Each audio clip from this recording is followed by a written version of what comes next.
shock horror, Russell Westbrook is now averaging a triple-double. This is something we toyed with. We teased at the start of the NBA season. We did it before, actually. We were talking about our preview clips where Jason yelled at people. Made the bold assumption that if Russell Westbrook was to average a triple-double for and the full season, and the team went 0-82, that he'd still win MVP. It was a good shout, but I disagreed. I thought they'd have to be at least have one win. Right where they'll be 181. Right now they're like the 6th seed. Yeah. I think it would be enough. I think that'd be enough. I agree. I agree with you. We're going to break. I'm trying to get the words out, but Russell Westbrook is almost past words at times. Like you just don't know how to describe him. Athletically gifted, skilled, hardworking, sometimes a loose cannon, but that just adds to his edge. Crazy fashion sense. He's the all-round athlete that is a joy to watch. Do you remember last year when Steph Curry? It was versus the Thunder was the game. It was the best game of the regular season.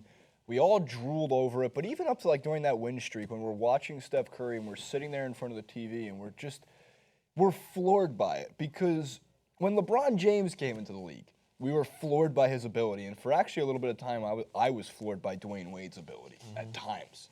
I mean, he got the nickname Flash and was just making remarkable plays after remarkable plays. And then LeBron kind of faded, not in terms of actual play, just in terms of, he reminds us constantly, like the chase down block, stuff like that, where you go, oh, duh, LeBron's the best player in the NBA. Yeah. How do we forget these things? But you get used to seeing these guys. Kobe doing Kobe things. Towards the last 5 years of his career, we were like, well, we've seen Kobe do Kobe things. And Steph Curry became shiny and new, so the masses got attracted to the shiny new toy. Russell Westbrook's been a shiny new toy, but now without Kevin Durant, who was truly the shinier toy on the Thunder, because he would silently go off for 36 points in a game with this lethal crossover move and lethal ability to score from anywhere on the court. Now Russell Westbrook, again, you can't put it into words, so you have to put it into numbers. It's not so much to me the assists and the points. Russell Westbrook, of course, is capable of averaging 30 points in a season. Who the hell else on the team is going to? Russell Westbrook is, of course, capable of averaging over 10 assists in a season. He almost did it last year. He might have. I don't think he finished with over 10 assists, though, on the season. I'll make sure to check that before I put up the clip. However, he was getting a lot of his dimes early because, well, you have one of the best scorers in the league, so just pass it to Durant, and you're probably going to get an easy assist there. Or Cantor, who on the offensive end is a good guy down low to always hit, or Robertson on the three-point line. Now, it's the rebounding that is truly phenomenal. Here's a guy who's averaging 3 more rebounds roughly. I think it's now 2.5 more rebounds than the second-best shooting guard, the second-best guard altogether, which is Avery Bradley, who's got 7.9 rebounds at this point. We're shooting this on Tuesday. And 4 more than the second-best point guard in Rajon Rondo. Wow. He's the only guard, I think, in the top 30, because his other competition for just the rebounding category is DeMarcus Cousins and Dwight Howard and Andre Drummond and guys who are 1.5 feet taller than he is. They're 1 foot taller than he is. Okay, Jason, you're freaking out. Russell Westbrook. They're 6-3 in the games he has a triple-double. Put that into a full season, and they should be making the playoffs. Here's the numbers. He dropped a triple-double on the Knicks in 20 minutes. You can't make this shit up. It's the second fastest in history, they think. All right, elements. Triple-doubles. Russell Westbrook is one of the 5 NBA players in history to average a triple-double at any point more than 5 games into the season. So you got Oscar, who did it in 1970. That doesn't count. Magic Johnson through 8 games. Impressive. And then, why don't they give Oscar Robertson 67 games? Didn't consider. I would think anything above 66 games should be considered a full season of play. I know it's still short a couple games. But next, we have some more. We have some fun ones. His last 10, he's 31 points, 13 assists, and 11.7 rebounds. So this isn't like this, he's barely got a triple-double. He's shooting 45%, which is up from his season average of, I think, 43. And his three-point percentage is actually the highest the guy's barely a 30% shooter in his career, I think, from 3. So that's up, given his terrible shooting from 3 as it is. And lastly, Francis is like, there's so many numbers. I feel like I'm in the Matrix. His 3rd consecutive, less than 20 minutes. That made it the 2nd fastest of his career. Oh, I'm sorry. He had one in 17 minutes and 35 seconds last season. Jesus. And then we go back to the good old Jim Tucker. 1955, had a triple-double in a game which he played 17 minutes. Tucker's feet is believed to be fastest ever. However, due to play-by-play restrictions, it can't be known before the 1996-97 season, when in games a triple-double would have been recorded. I mean, there's also points where like I don't think they recorded blocks as a stat for a long time. There's a lot that comes into trying to really fathom his greatness. But this is a conversation that Bill Simmons had on that one show that got cancelled with Charles Barkley, where they were talking about... Just to put Oscar Robertson in my top 2. Yeah, he's like Oscar Robertson, and Bill Simmons, he goes, the guy averaged a triple-double for the full season, and Bill Simmons is like, I could have averaged a triple-double for the full season. Now, that's a little far-fetched, but you need to understand that as basketball has evolved, players have evolved, how athletic they are has evolved, the tempo, everything has evolved because that's just the way the world works. We move forward in the world most of the time.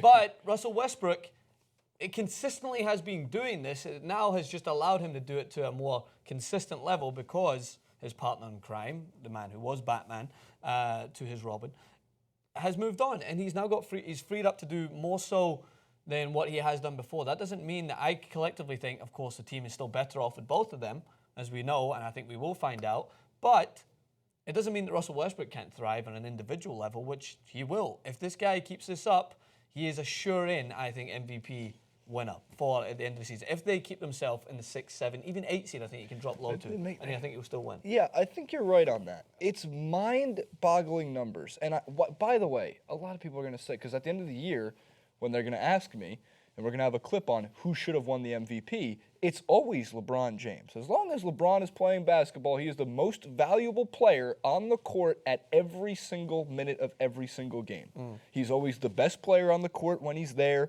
and I think he's proven that time and time again, especially for his generation. But how voters work, how MVP voters work, a lot of it is fatigue. So you can pretty much guarantee that Steph Curry will not get his 3rd straight MVP, even though he's having a pretty good year still. Kevin Durant would be really hard. I don't think he's going to have the numbers. It's always been a scoring award, pretty much, save for the likes of Derrick Rose's MVP season, where they shafted Kobe Bryant, which is true. And also Steve Nash's, I think it was the 2nd award he got, because of his ability to run the floor. And of course, I do understand that in the past, it's only gone to a number 1 or number 2 seed. And I know that Oscar Robertson did not win the MVP when he averaged a triple-double. It's 50 years ago. So you got to wipe that away. The voters have changed. The voters are different. And if the voters, which they should, recognize that statistically they're seeing something that hasn't been done in so many years, how do you not give him the best regular season player award? Because that's what the MVP stands for. Yeah. The best regular season player award on a usual scoring basis. And what the He's voters... 2nd in scoring behind Anthony Davis, that guy, poor guy. But what the voters should take into consideration as well is the fact that this team has been weakened to a great extent. They lost their best player. They lost the 2nd best player in the league. They lost the 3rd best player in the league. Well, debatable top, at least, let's just say top 4 top for 5, talking top 4, top 5, yeah. So they lose that man.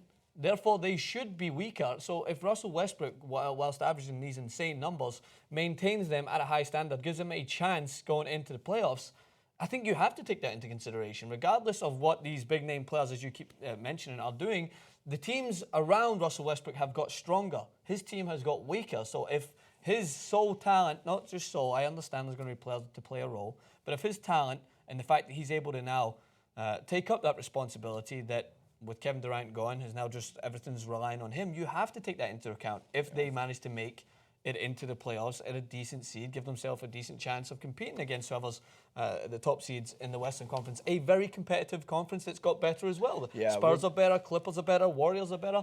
I think that if you don't take that in consideration, I think you're doing an injustice to Russell Westbrook.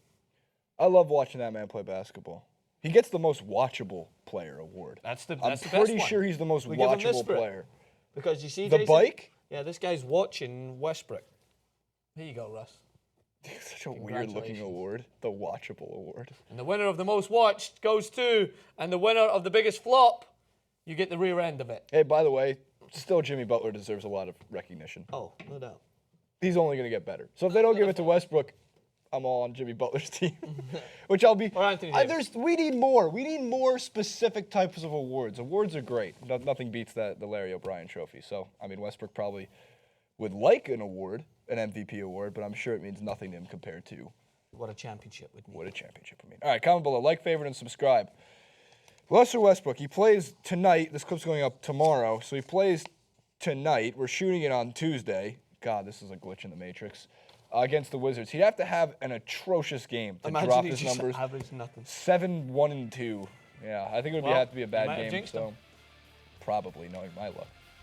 Comment below. Like, favorite, subscribe to the channel. Follow us on Twitter. Follow Francis on Instagram. We'll do 35,000 push-ups if you give him one follow. Swear to God.